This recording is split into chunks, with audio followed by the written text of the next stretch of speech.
I occasionally have ideas throughout the day that pop into my head about recovery, life, religion, philosophy, whatever it might be, and like everybody else, we have these ideas and we may or may not think they're worth telling anyone else about. So as I tell you my random thoughts, I'm not proclaiming that I'm, well, an expert and authority. I believe we all have one day at a time in recovery, and ideas cross our minds when they need to cross our minds. So maybe it's that, don't know. Maybe someone needs to hear something. Maybe I just need to say something. There's times where someone will repeat something we already know quite well. And we might think, well, I don't need to hear this. Well, hello, maybe you don't need to hear it, but they might need to say it. And when we give them the grace to say it without any prejudice, judgment, then we actually might hear something we didn't expect to hear. Not because they're saying anything that we don't already know, but because we think of something we didn't know that we knew. It's all a synchronistic sort of a enterprise, if you will, just letting the thoughts roll, and we grow from those moments, those opportunities. So long-winded approach to my little ideas. Maybe I shouldn't call them little because that is kind of diminishing it, but it's another thing I do to myself. And sometimes I guess we all do this to some extent, and we think no one really needs to hear it or wants to. And so I'm spending 2 minutes talking about disclaimers, and the human monkey mind is such a thing. But okay, so here's what I was thinking. It has to do with recovery. And so why is it that people say it's really hard to stop drinking or drugging? I think it's partly because the drinking or the drugging is so easy to do. And while it might be destroying everything we think we know, everything we love in our lives about others and ourselves, even though it's destroying all that, and the consequences and the pains of that are significant, but the drinking and drugging is so easy. It requires no true discipline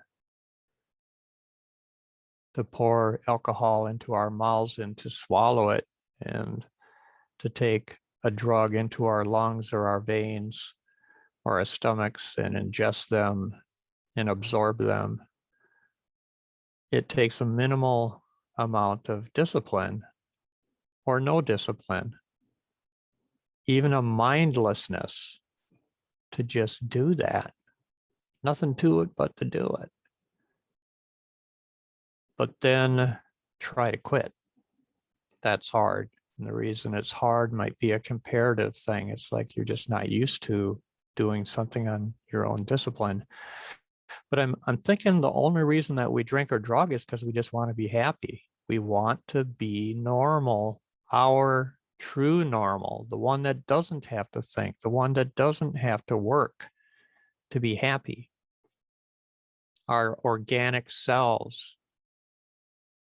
It's like a angel of light sort of analogy, where they say in the Bible, and I've heard some Christians say this, I don't know if other disciplines do too, but they say that Satan or Lucifer is, and what do they call it? An angel of light. In any case, something like that, and they can appear just like the truth. And only the elect would be able to see past that illusion. And I think when we drink or drug, we can't tell the difference between the organic self and the synthetic self, the fake self, the angels of light.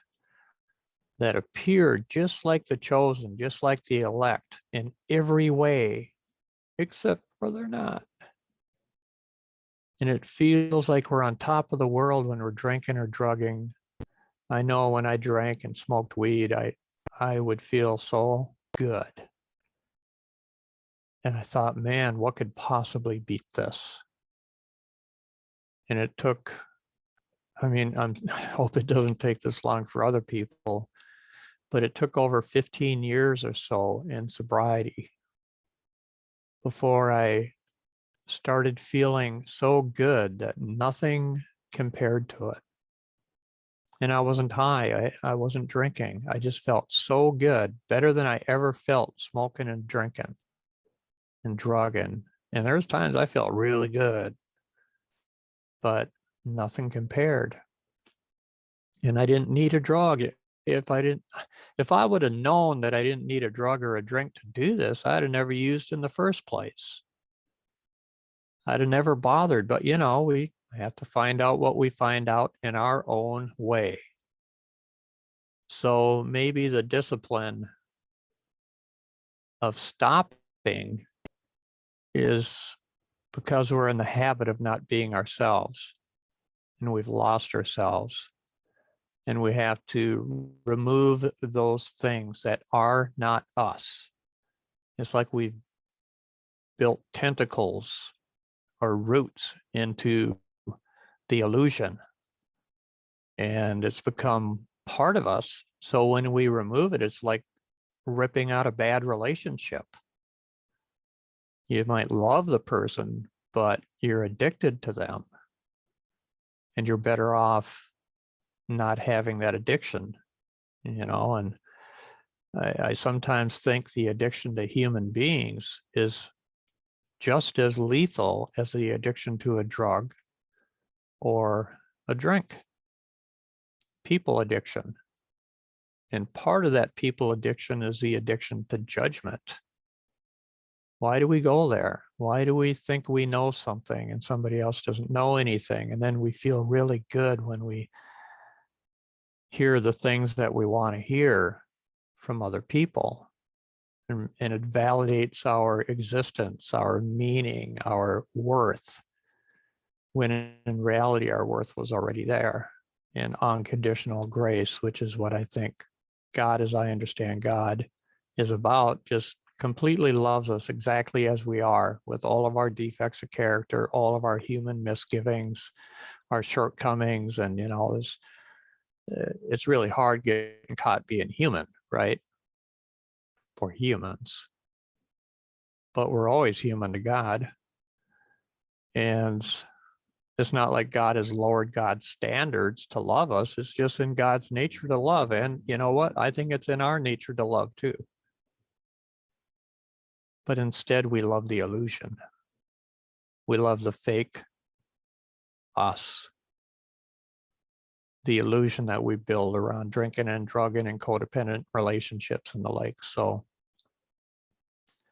in getting the things out of our way that we've created as an obstacle in our own lives, you know, we're walking with the enemy and the enemy is us. And at least that's what my sponsor used to tell me. You're walking with the enemy and the enemy is you, and you need to learn to love yourself and forgive yourself. So, you know, when we forget who we are, then it's really hard to pick it up and start all over again. It's like learning the martial arts. We might feel and we might have this memory in our bodies of how to do the right thing.